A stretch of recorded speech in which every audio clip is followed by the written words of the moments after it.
Hi, everyone, and welcome back to the Business Transition Roadmap. I am so excited today to have Dawn Abbott with us. She is the owner of a company called Fun Productions in Denver, Colorado, and she has had that for many, many years. I met Dawn, probably could be 10 or 15 years ago. We've known each other for quite some time, and just watched her build and grow that company, watched her walk through a transition with that company. And I'll let her tell more about that in a minute. And one of the things that I love about Dawn is she had a passion for doing some work in her life that was very meaningful for her. And so part of her transition was really going for it and building this new consulting practice that she has just flourished inside of. So Dawn, welcome. And how about tell us a little bit about your background and what you've been up to? Sure. Yeah. So as you mentioned, I started Fun Productions with my husband when I was 21 years old. So that was a long time ago, 32 years. I didn't want to go back to work after I had my first son. And so we started this amusement rental company. So it's sort of large special events for corporate, college, and high school, where we bring in fun games, entertainment, and things like that. And just built that, made all the mistakes you could possibly make in business, ran on the treadmill, sacrificed way more to business than you should, and all those things because we didn't know what we were doing. And at some point, realized that this was too hard. And why was it that some businesses, succeed and flourish while others hobble along, and, put a lot of processes and mindset changes and things like that into place to really get some more life balance. And so fast forward to 2012, we had 3 businesses at that point, because that's what visionary entrepreneurs do, right? Is like see shiny things and, hey, this would be a good revenue stream. And our sons were 18 and 21 at that point, and I found out I was pregnant, which was not at all the plan. So that in itself was a giant transition, to think I had just gotten to finishing that marathon of raising children and was going to start it all over again. And then 3 months after my daughter was born, my husband and business partner passed away in an accident. And so here I was in this space of having a newborn and these 2 teen boys in college, and a 3-month-old without kind of a life partner and business partner and all of that. And so the gift of that trauma was that, it was sort of a forced letting go in terms of the business. I was in it like most entrepreneurs are, like control and fear and ego kept me going, in the middle of all the processes, had to be involved in all the decisions, couldn't let things go. And all of a sudden I had no capacity to care what was going on in the business. And the team picked up the ball and ran with it. And so I was given this opportunity to realize that, I could engage and empower my team in a new way and didn't have to work quite so much. And so during that time kind of went on this, took a full-time job in self-discovery, kind of really, dug into what I wanted my life to look like, because it certainly wasn't the plan. And so really found out, kind of who I was and what my passions were, and really discovered that I did want to be a business coach and coach entrepreneurs through some of these 30 years of processes that we had gone through. And during that time is when my oldest son decided he really wanted to have a go at potentially taking over and running the company. And so then over the last 5 or so years, we've been working on that transition and working on kind of, getting the business to a place where the vision and the traction and the healthy team are his and not mine. So just understanding who he is and who they are and where they want to go, and how they're going to get there, and not giving them a bunch of hand-me-down inherited core processes and systems and scorecards and things like that. But, them creating their own and making sure that the healthy team was his and not mine, because I'm sure people know all leaders go through that, in change of leadership, you have that shakeup of a team, and we sort of wanted to try to get that shakeup prior to me exiting. So we went through the EOS, Entrepreneurial Operating System, implementation process over 2 years, and just saw amazing results, both from a financial and the way things were run, and had a ton of fun. And during that process was really when I was sort of put into the owner's box and no longer had day-to-day operational tasks in the business. Yeah. So how did it feel to be in that owner's box for you? For me, it felt great, right? Like, I understand, and I've talked to other owners who are, it's like, well, what do I do now? I don't have, I'm used to working 80 hours a week, and now I have all of this time. For me, I was really already working on the next phase, and I knew exactly what I wanted to do. And I felt confident that the team was okay. And I still I was at their L10 meeting. So I was, in their meeting for 1.5 hours a week. So I got to see what was going on, so to make sure that I could feel that confidence. But I had lots of extra things and, to use my time that was fulfilling and that gave me significance. So I didn't feel lost or put out to pasture. It's been great. Right. And you've had, so 2 things on that. One, you had your next adventure already figured out, and you wanted to do it so much that you were striving to get there in a way. Correct. Right. You were striving to get there, which is fun because it gave you something else to go for. Right. Yeah. It wasn't 100%, easy, and, there was struggles throughout the process, but, for the most part, I didn't want to let myself get sucked back in, because I was looking forward and excited about where I was going. Yes. Yeah. And just how long, just so the audience knows, how long did you have the vision of your next adventure and that desire to want to go do that? How long has that been in place for you? Because the transition's been relatively recent, right? You worked on that. Right. But how long have you wanted to and known that you had this other next adventure?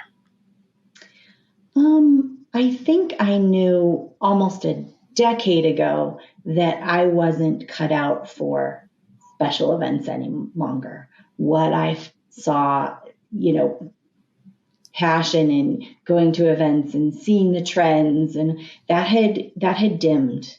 The only thing that was giving me passion in the business was running the business and building culture and creating processes. And that's the only thing I was loving. And so I knew even back then that that's really what I wanted my future to be, something in that realm. And knowing that all the mistakes, I could help some people not maybe make all of those mistakes that I made along the way. But really knowing that I wanted to be an EOS implementer and start Abbott coaching, that didn't happen until 2019, when we had implemented that process from 2017 to 2019. And then it was this is what I wanted to do. Why recreate the wheel? I found what works. And because I was able to experience it and experience the success of it in my own company, it was sort of a no-brainer. I found where the puzzle pieces of my life fit, right? I could use all the things that I've been doing for the last 30 something years. Yeah. And I think things come along and the different puzzle pieces come together when you're sort of ready for them. Because before that time, you and I had some conversations, and you didn't have that crystal clear vision. It wasn't quite all together. And the EOS system, the other thing I was going to ask you is, the EOS actually helped to provide a structure inside of the company it was a structure of operations and a structure in a way of governance too, at that level inside of the company. And so talk a little bit about what EOS gave the company and gave you and your son in this transition. How did it really help you? Sure. EOS, Entrepreneurial Operating System, when we began, it sort of starts with crystallizing the vision, right? And so, as I mentioned earlier, that was important to make sure that he knew what his vision was. He wasn't just taking over where I had stopped having vision, right? So the company was in a place of not really having vision because I didn't have the energy or the excitement to, I was just like, hey, can we just not rock the boat? Why do we have to have new goals? Can we just keep things? And because of that burnout phase. But what was important is starting with, okay, this is brand new for him. Yeah. So this team and him need a vision. So helping them get crystal clear on that, who they were with their core values and what the core focus of the company was going to become under his, leadership, and where they were going and how they were going to get there. So that was the first part of EOS. And then, like I mentioned, the traction piece is the systems and having a scorecard. What numbers were important to them? What numbers and key performance indicators and target market and all of those things were important to where they were going. Where before I was just like, are we making money? Are we profitable? That's all I care about, right? And they had so much more to care about. So really building those, first of all, what's important to know, what information do they need, and then what are the goals that we could set up for not only the leadership team, but everyone in the company to make sure that everyone was held accountable to reaching those goals and benefiting from those goals being hit and things like that. And so, all the processes had to be changed to meet new goals, or a lot of them, right? And then lastly, as I mentioned earlier, through the process, you create cohesive, healthy team. And there were definitely people who were there working for me because they wanted to work for me, right? Yep. And so we had to be real about, is this leadership change going to lose some great people?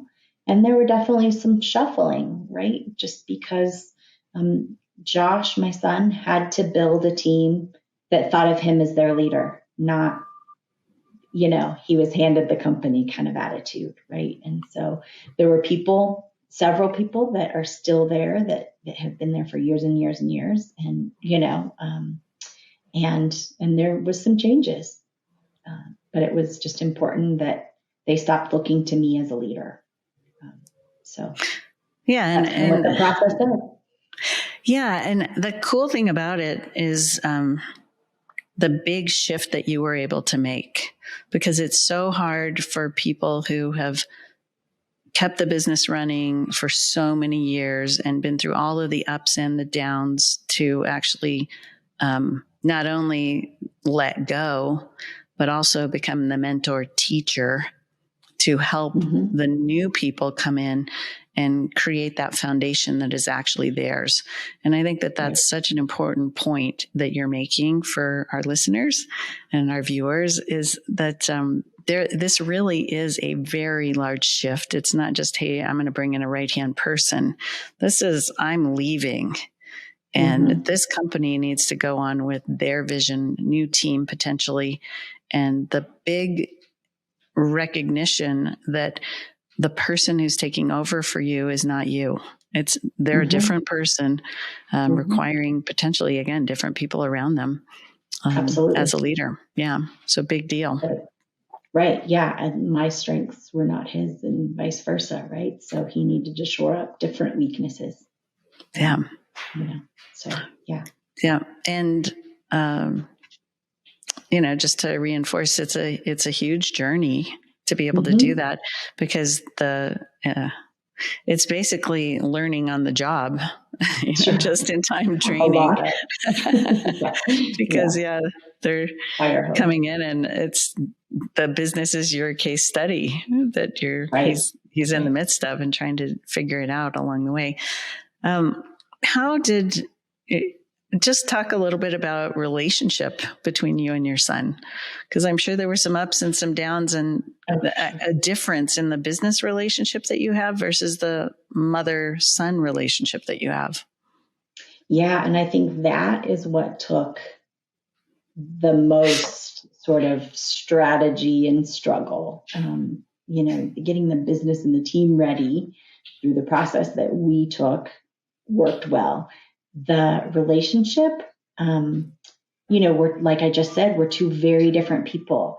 I avoid conflict. I don't like it. I don't like to stir the pot. And Josh could have been a litigator, right? Like he loves to argue, and he loves to, and he loves to get defensive, and that fires him up, and I freak out. So that was we had to set a lot of ground rules just in the way we interacted, because we need to have some hard conversations, right? Stuff needed to be brought up that I was seeing. And my number one goal was, above all, we have to maintain this relationship.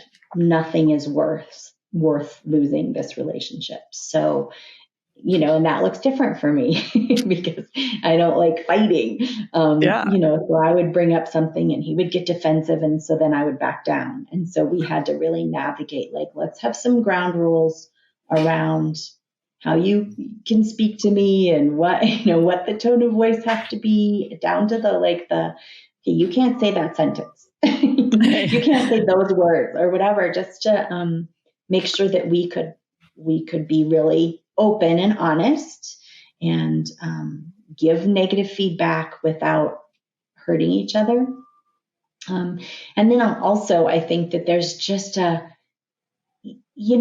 this weird dynamic with a parent and a child, right? You just see them as your children. And I don't think that there's so many times that I don't think I really gave him maybe the trust or the respect that he deserved, because what passionate or engaged or working hard looked like to me isn't the same for him, right? And there was this piece of he's never had any of the hard. We had to work our butt off and work 100 hours a week and sacrifice everything. And he's just sailing in, working his 50-hour weeks, being a leader, and so it's kind of hey, I want him to have some heart. And I had to really have a come to Jesus about do I really want him to have heart? Isn't that why I worked hard? To grow something that was working well, that you didn't have to work so hard at. So there was, lots of those moments of relationship and navigating what this is supposed to look like when we had no idea. We had no idea. Well, and to that point, I mean, him coming in, and if you have built a business that's working well and has the pieces in place, and you also have done a reasonable job of working yourself out of the, day to day, which is a good thing to do as an owner, right? In preparation for transition, you take that part of the journey too and say, okay, I'm going to work my way out a little bit. And you get there. So you've got this business that's operating well. It has cash flow. It's working. The successor is entering at a completely different place and time than you did when you built and grew it. So growing and building is much different. And even though working hard may look different, they're still hard. They're still hard there that they are dealing with, and being terrified even of, oh my gosh, I'm in charge. Right. Yeah. There was a lot of pressure, I mean, he had those moments of, oh my gosh, my parents built this for 30 years. I could take it down in a year, right? That kind of the stress of, if I ruin this, this is their legacy, right? And, and I think that having lost his dad, there was a big part of that, I owe this to my dad kind of thing. So that kind of pressure was definitely huge. And I think the one place that I was worried is not having had the opportunity to wear all the hats, right? Like, because all the hats are like, all the roles are filled. So he doesn't understand as much about this part of the business and that. And again, we went through a huge transition with the pandemic in an event business. We were literally shut down and lost our whole team for about a year. And so he really, again, the silver lining, the blessing of that trauma was that I let him completely rebuild. Like, rebuilding was not like, I already lost it, I guess. I've already started. So, I've already grieved it and I was out. I'm not coming back in. So if you want to rebuild. And so he really got that opportunity in a big way. That's sort of not probably a natural part of a normal transition of completely rebuilding it. And he had to learn to like pay the bills and do payroll and hire people and all these things that he didn't have to do before because we had people doing that. And so I think that's been a huge benefit, and maybe something for other listeners to like, maybe he should sit in all the seats for a little while just to never be in that place. And I don't know how, if they, if they were to lose somebody, Yeah. That brings back a long time ago when I graduated from Mines, Colorado School of Mines, and I was a new petroleum engineer. And Union Oil at the time had a program that they would take new engineers through, and we'd go into different divisions for a month or 2 or 3, depending on what was happening. And so, but the idea of just kind of doing an orientation of saying, as a part of coming in, as a part of the journey, even on the timeline, that it isn't bad for them to go and get to know the team that way, so that they can respect the people and understand their job, but also just be exposed. Just be exposed. Right. Yeah. I mean, I was really worried about, what if this one employee who's been here for 16 years or whatever, right? What if they left? These are all the things that he has to do until he finds someone, or somebody has to do. And does he, you just don't want to be in a situation where you can't survive without someone, right? That there's enough cross training and all of those things. Coming in later, Josh didn't have those opportunities. And so, I think he got it in a big fire hose kind of way during the shutdown. Like, you better learn it all, just like I did. Call if you have questions. But I think if we hadn't had that happen, it would have been an important kind of activity or part of the process of really sitting in each of those seats, learning it all, understanding and having empathy for those that work in those seats. And, understanding what they go through and what stress they have, so that you can lead them well as understand how to do it and understand, those roles, which are important. And, so. Yeah. And I think, realistically, I think it's great that a new successor is exposed to all of those things. And, whether they ever figure out how to actually do them all, because hopefully the business is big enough that they won't have to do that and they can rely on those people to do it. But I do think that the empathy is important. And I think that the understanding of how the business functions is important, because that goes back to decision making and risk, and how much pressure do you put on somebody or a department. And also, if you decide to make a strategic shift in a department or in the company, what's the implication? Because that future momentum really, puts pressure on the business and the different people. And I think sometimes successors a very big vision of what's possible. and then that kind of brings it down to more of a reality of smaller businesses can move quicker because they have less baggage. The bigger the business that the successor is taking over, usually the slower the changes are. They just aren't the little speedboat, Yeah, right. It's a canoe versus a, cruise ship, right? That's right. You just can't turn as quickly. And yeah, you bring up a good point. I think one of the other things I worried about with Josh is, he's not a great money manager. And I'm like, he's going to see this account with a lot of money in it. And he's got these big visions I want 5 offices across the country in 5 years or whatever. And yeah. And so I had to teach him a lot about cash flow, right? And understanding your $20,000, $30,000, decision today. What is that going to cost you in 5 months? Or what is that? Will you still have money in the account then? Teach, it's just teaching those things that they've never had to learn, and running their own home budgets and things like that is so critical. And he's, like you said, he's got this giant vision. It's definitely tapered down, now that he's been in the seat and in the trenches. He's like, all right, I think we just want to open 1 location and we'll revisit that.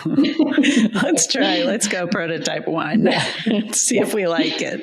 That's huge in itself. It's a huge project. It's not like, hey, buy some stuff and open an office. Yeah. There's a lot of moving parts. Right. Exactly. Well, gosh. So one of the things that I love about you, Dawn, is I've been reading a book called The Gain and the Gap by Dan Sullivan. Yeah, love it. Yep. And some books I read, other books I study, and I've been, a part of Strategic Coach in my past, and have known about the gain and the gap, for a long time. But one of the things I love about you is you tend to live in the gain most of the time. So when you end up in a challenge or whatever, so interesting throughout this entire podcast that we've been talking, you see the silver lining, you see the gain. And one thing that in reading that book that hit me differently this time is that as people who are transitioning out, sometimes we're looking at our successor and seeing the gap. We're seeing all the stuff they're not doing and the things that they're not doing right. The thinking, 5 stores, that's the gap, judging that, and not really seeing the gain. And I think that then we lose confidence in our successor at those times.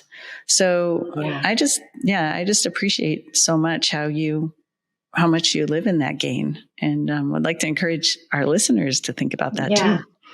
Well, thank you. I do. I think I have optimism, and I do understand that our struggles are all just as much gifts as our, blessings, as our wins. Because we're going to come out, not maybe when you're in the middle of it, right? It doesn't feel like it's a gift when you're in the middle of the struggle, but you get to the other side, and definitely, if you appreciate it and learn from it, you will have gained so much from the struggle. And I, just like everyone, there's certainly times where I'm looking at where I want to be. I'm doing that with, building a new practice right now, right? I'm looking at how many clients I want to have and where I want to be. And it's easy sometimes to focus on what I don't have rather than looking at, okay, but I have built it to this, and I have clients who have graduated, and I have clients who are having success. So if I focus on that, I'm a much better coach to new clients, rather than, striving to build this practice. So we all get in that place of gap for sure. And it doesn't serve us, right? Absolutely. It much more to, look at the positive. Yes. So Dawn, what's that? Oh, look at how far we've come instead of how far we have to go. That's right. Yeah. Which, celebrate the wins for sure. Right. So Dawn, I would love to thank you for being here. And Dawn, in her shift, she's got she's an amazing person, has some amazing experience and background. And if anybody's even interested in the entrepreneurial operating system, the EOS program, her contact information is here. And I just want to encourage you to take a look at some kind of a program or system that might help you in your transition, because putting that system in place is a big deal. And I think it served you well. I haven't talked to any other owners that have done that similar type of a program. But yeah, in reflecting back, I think that could have been a great foundation for you to leave the business whole and healthy and have a program in place that you could watch and he could learn from. So absolutely. Yeah. Yes, anyway, nice job. Happy to answer questions or, send someone a book if they're interested. Yeah. All right. Thank you, Dawn. You're welcome. It was my pleasure. Honor. Thanks for having me.